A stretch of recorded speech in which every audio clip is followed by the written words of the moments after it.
I am Shikha and you are watching your YouTube channel Full Solution. Hello everyone.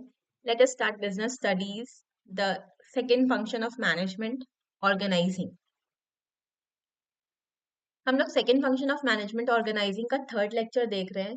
First to lectures में हमने organising के बारे में देखा था कि व्हाट इज ऑर्गेनाइजिंग एंड हमने कंसेप्ट देखा था, हमने प्रोसेस ऑफ ऑर्गेनाइजिंग देखा in detail. We have discuss with example. फिर हमने formal and informal type of organization देखा. अब हम लोग थर्ड पार्ट में different different types of organizing structures देखेंगे कि कैसे कोई ऑर्गेनाइजेशन या कैसे कोई कंपनी चलती है, किन किन टाइप के स्ट्रक्चर्स होते हैं किसी ऑर्गेनाइजेशन में एंड वो क्या रोल प्ले करते हैं ऑर्गेनाइजेशन के सक्सेस में. तो let us start. Organization structure. अगर हम ऑर्गेनाइजेशन स्ट्रक्चर की सबसे पहले बात करें तो organization structure is like, first we have owner, then we have general managers, then we have administrators.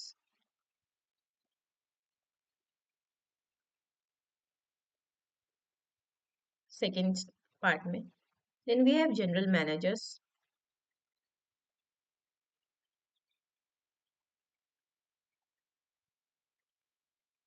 then we have CEO,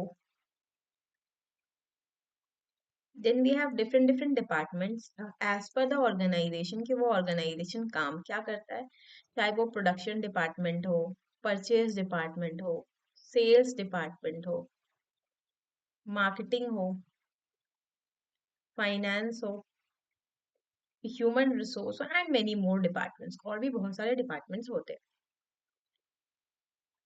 इन सब के अपने अपने मैनेजर्स होते हैं.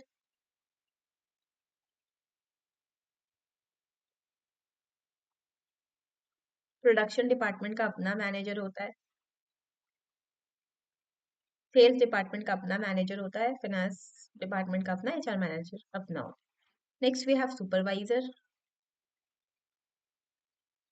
हर डिपार्टमेंट के होते हैं यहाँ पे.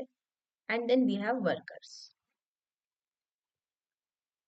सो this is the prime structure of any organization, या फिर ऑर्गेनाइजेशनल स्ट्रक्चर इस टाइप का होता है. This is not rigid, not fixed. It can change according to need and finance of department. क्या क्या जरूरत है किसी भी ऑर्गेनाइजेशन के, उसके अकॉर्डिंग ये स्ट्रक्चर चेंज होता है. तो वी हैव टू रिमेम्बर इस कॉमन स्ट्रक्चर की ये स्ट्रक्चर है किसी भी ऑर्गेनाइजेशन का.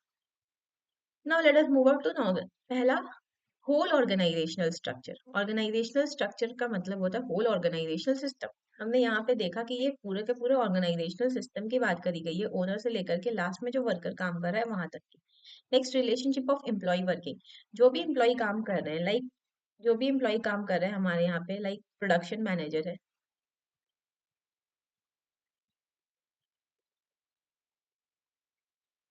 इसका रिलेशनशिप इसके सुपरवाइजर के साथ एंड इसके वर्कर के साथ, इस पे भी ऑर्गेनाइजेशनल स्ट्रक्चर बात करता है. Next is specific pattern. It goes on a specific pattern, like production manager के बाद सुपरवाइजर है, फिर वर्कर है, लाइक सेल्स मैनेजर है, तो उसके बाद सुपरवाइजर है, एक वर्कर. स्पेसिफिक पैटर्न को फॉलो करता है ऑर्गेनाइजेशनल स्ट्रक्चर. ऑल्दो अगर ट्रेडिंग यूनिट है, अगर हमारी ट्रेडिंग यूनिट है, मैन्युफैक्चरिंग यूनिट नहीं है, तो हम प्रोडक्शन डिपार्टमेंट नहीं रखेंगे. Next, important for organizing process. अगर हम ऑर्गेनाइजिंग प्रोसेस करा रहे हैं, अगर हम डिपार्टमेंट्स में डिवाइड कर रहे हैं सबको और सबको काम असाइन कर रहे हैं, इसलिए हमको इम्पोर्टेंट है कि ऑर्गेनाइजेशन में एक स्ट्रक्चर हो. And last is framework for managerial task. जो भी मैनेजमेंट टास्क देती है यहाँ पे, जो भी मैनेजमेंट है यहाँ पे, वो जो भी टास्क देंगे उसके लिए एक फ्रेमवर्क चाहिए कि फुलफिल हो सके. That is why organizational structure is important. Now factors affecting organizational structure, like हम मैंने यहाँ पे बोला ना, ये फिक्स्ड नहीं होता है. ये जो भी स्ट्रक्चर है ये कभी भी फिक्स्ड नहीं रहता है और ये चेंज होता रहता है. तो व्हाट आर द फैक्टर्स जिसकी वजह से वो चेंज होता है? Managerial strategy. First factor is managerial strategy. अगर मैनेजर्स चाहते हैं कि डिवीजन ऑफ वर्क हो या फिर डिपार्टमेंटलाइजेशन हो, तो ये ज्यादा डिपार्टमेंट्स फॉर्म करेंगे. अगर ये स्पेशलाइजेशन चाहते हैं तो फिर यूनिट्स ज्यादा डिवाइड होगी, तो फिर मोर यूनिट्स होंगी किसी भी ऑर्गेनाइजेशनल स्ट्रक्चर में. और इनकी स्ट्रैटेजी है कि नहीं, हम कम कम स्टाफ रखना चाहते हैं, तो फिर यूनिट्स डिवाइडेड नहीं होगी. Next, size of organization. अगर एक स्मॉल स्केल बिजनेस है तो इसमें लो डिपार्टमेंट्स होंगे. डिपार्टमेंट्स के नंबर कम होंगे। नेक्स्ट, नेचर ऑफ फंक्शन, क्या काम है। ट्रेडिंग यूनिट है, अभी मैंने बताया ट्रेडिंग यूनिट है, तो there will be no production department like this. Objective of organization depends on the objective of organization. अगर objective of organization profit है तो फिर हम cost डिपार्टमेंट पे फोकस करेंगे ताकि रिड्यूस हो सके कॉस्ट। सेल्स डिपार्टमेंट पे फोकस करेंगे, यहाँ पे हम एक्सपर्ट नॉलेजेस देंगे, एक्सपर्ट्स को लाएंगे सो दैट इंक्रीज हो सके सेल्स। अगर ऑब्जेक्टिव ऑफ ऑर्गेनाइजेशन है मार्केट एक्सपेंशन तो हम मार्केटिंग डिपार्टमेंट पे फोकस करेंगे एंड मार्केटिंग डिपार्टमेंट को पे फोकस करेंगे एंड मार्केटिंग डिपार्टमेंट में हम एक्सपर्ट्स देंगे like this. Market condition, market condition को देखते हुए अगर इन्फ्लेशन का टाइम चल रहा है, मार्केट की सिचुएशन खराब चल रही है, तो हम ले ऑफ्स करेंगे। वर्कर्स में पास सैलरी नहीं देने के लिए तो हम ले ऑफ्स करेंगे। ले ऑफ्स करेंगे तो हम डिपार्टमेंट्स के नंबर्स को कम करेंगे, वर्कर्स के नंबर को कम करेंगे, लोड वर्कलोड इंक्रीज हो जाएगा। And last is trade limits. हम इंटरनेशनल मार्केट में है तो हमको लीगल डिपार्टमेंट में फोकस करना होगा क्योंकि हमको लीगल रूल्स जानने होंगे इंटरनेशनल मार्केट्स के। और अगर हम डोमेस्टिक मार्केट में है तो हमें इंडियन लॉज के अकॉर्डिंग काम करना होगा like this. These are all are the examples कि कैसे फैक्टर्स है जो इन्फ्लुएंस करते हैं ऑर्गेनाइजेशनल स्ट्रक्चर को। Now coming on to types of organizational structure, कितने टाइप्स के ऑर्गेनाइजेशन होते हैं, क्या स्ट्रक्चर होता है ऑर्गेनाइजेशन में, कैसे काम होता है। सबसे first is functional organization, divisional organization, line and staff organization. These are the name, these are the types of organizational structure. अभी हम लोग क्लियरली पढ़ेंगे इसको डिटेल में कि फंक्शनल ऑर्गेनाइज। अच्छा एक बार देख लेते हैं यहाँ पे शॉर्ट में। Functional organization is based on function, कि क्या फंक्शन हो रहा है ऑर्गेनाइजेशन में, उसके अकॉर्डिंग अगर हम ऑर्गेनाइजेशनल स्ट्रक्चर डिसाइड करते हैं that is functional organization. Next is divisional organization, हम डिवीजन ऑफ लेबर पे काम करते हैं, डिवीजन ऑफ लेबर या स्पेशलाइजेशन पे काम करते हैं, और डिपार्टमेंटलाइजेशन पे काम करते हैं।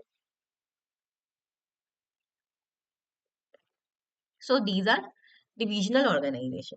Next is line organization where authority flow from top to bottom. अभी डायग्रामेटिकली हम लोग सारे को समझेंगे। लाइन ऑर्गेनाइजेशन इज अथॉरिटी जब हमारी टॉप से बॉटम फ्लो करती है, that is line organization. And line and staff organisation, यहाँ पे हम लोग authority, responsibility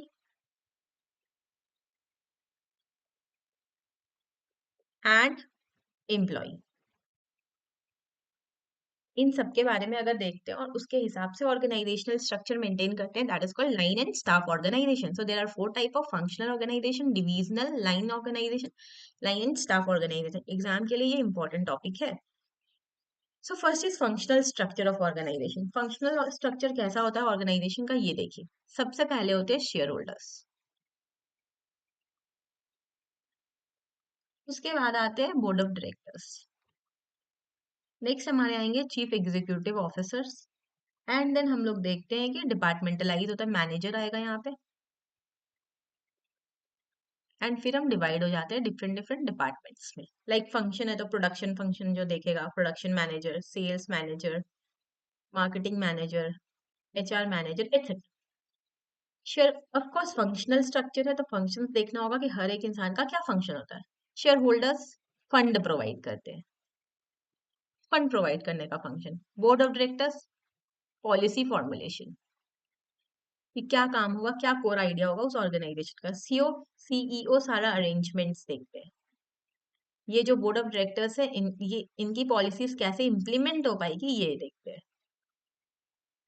and next manager है to manage the work,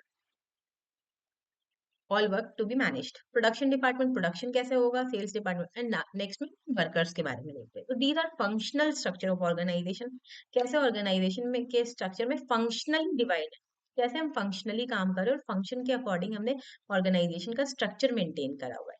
okay, now number 2, divisional structure of organization, अगर हम डिविजनल स्ट्रक्चर ऑफ ऑर्गेनाइजेशन में देखें तो हम सेम ही फॉलो करेंगे। लाइक सबसे पहले यहाँ पे शेयर होल्डर्स, फिर हमारे बोर्ड ऑफ डायरेक्टर्स आ रहे थे, देन आ रहे थे सीईओ, देन आ रहे थे मैनेजर, देन आ रहे थे हमारे डिपार्टमेंट्स। अब हम डिविजनल स्ट्रक्चर की बात करें तो हम इसको और आगे लेके के जाएंगे। अगर एक कंपनी में दो तीन चीजें प्रोडक्ट कर रहे हैं, प्रोडक्शन हो रहा है, लाइक हम अगर प्रोडक्शन में, लाइक फर्नीचर का एग्जांपल हमने लिया था कि हम फर्नीचर का काम कर रहे हैं, तो हमारे पास फर्नीचर में तीन प्रोडक्ट है। Table we are producing, chair we are producing, and we are producing benches for example, they are the part of furniture. तो अगर हम टेबल प्रोड्यूस कर रहे हैं तो ये एक अलग डिवीजन हुआ, डिवीजन नंबर वन। अगर हम चेयर का डिवीजन माने तो division number two, and benches are the division number three. So these three are the different different division. अब इसमें हम अगर डिवीजन करें तो इसका प्रोडक्शन मैनेजर अलग होगा, सेल्स मैनेजर अलग होगा, HR, finance, everything will be different. Same goes with this, इसका प्रोडक्शन मैनेजर अलग होगा, सेल्स मैनेजर अलग होगा, एचआर अलग, फाइनेंस अलग। Same goes with benches. So divisional structure में हम डिवीजन ऑफ ऑर्गेनाइजेशन पे ध्यान देते हैं। अगर कोई बहुत बड़ा ऑर्गेनाइजेशन है जहाँ पे प्रोडक्शन ज्यादा हो रहा है या फिर वो बहुत ब्रॉड है, उसका मार्केटिंग बहुत बड़ा है, मार्केट बहुत बड़ा है, तो हम ध्यान देते हैं कि एक फंक्शनल के बाद हम बहुत सारे डिविजन्स में इसको डिवाइड करते हैं, तो दैट काम स्मूथली हो सके और प्रॉपर डिविजनल स्ट्रक्चर फॉर्मुलेट हो सके, सब अपने अपने फील्ड में एक्सपर्ट हो और वो एक स्पेशलाइज्ड वर्क कर सके, एफिशिएंसी और इफेक्टिवनेस को मेंटेन कर सके। I hope this is clear to you. Next is line organization. Line organization is very easy to understand and very important. हम लोग सेम ही डायग्राम बनाएंगे। यहाँ पे शेयर होल्डर्स है, नेक्स्ट में बोर्ड ऑफ डायरेक्टर्स है, नेक्स्ट में सीईओ है, नेक्स्ट इज मैनेजर,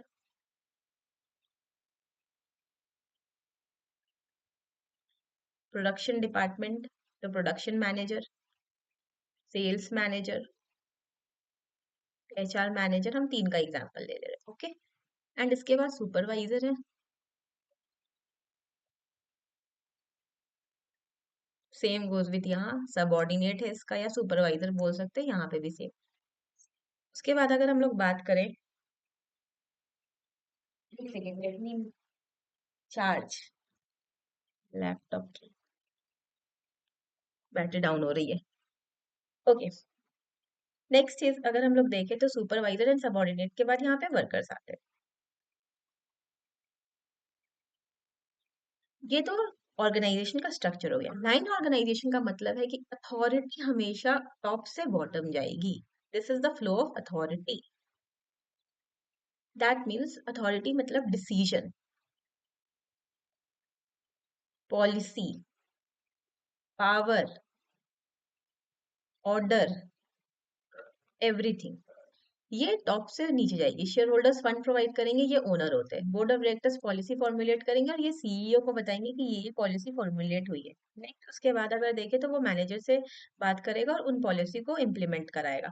उसके बाद फिर मैनेजर इनको बताएंगे and ये इनको, और फाइनली वर्कर्स तक बात जाएगी। तो दिस इज लाइन ऑर्गेनाइजेशन की एक लाइन में फॉलो होगा अथॉरिटी। एंड अगर रिस्पॉन्सिबिलिटी की बात करें तो it will be upward.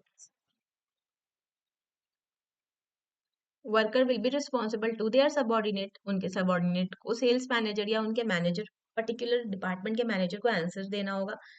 They are answerable to managers and vice versa. इसी तरह से हम लोग का चलता रहेगा कि अथॉरिटी कैसे फ्लो होती है, रिस्पॉन्सिबिलिटी कैसे फ्लो होती है। This is line organisation. अगर हम लाइन ऑर्गेनाइजेशन की बात करें तो वहां पे एक लाइन में टॉप से डाउन अगर हम लोग देखें तो अथॉरिटी फ्लो होगी, एंड डाउन से टॉप के ऊपर देखें तो रिस्पॉन्सिबिलिटी फ्लो होगी।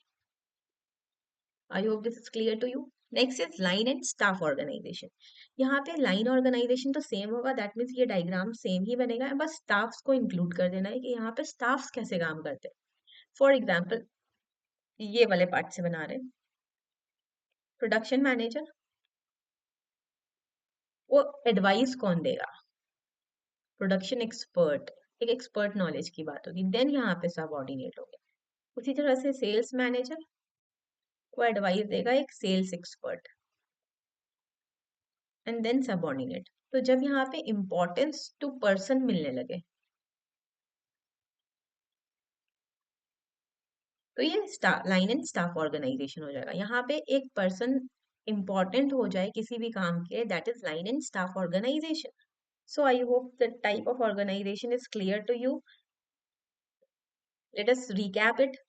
First part is functional organization, second is divisional organization, third is line organization and fourth is line and staff organization. हमने यहाँ पे factors affecting भी देखा and हमने importance भी देखा organizational structure का and हमने organizational structure के diagram को भी देखा। आप लोग इस diagram को copy कर लीजिएगा एग्जाम में बनाने पे, you will get extra marks in this. So this is the type of organizational structure and this is the last lecture for organizing इसी के साथ हम लोग फिनिश करते हैं। अब हम लोग नेक्स्ट लेक्चर्स में आगे के चैप्टर्स को देखेंगे। Thank you very much.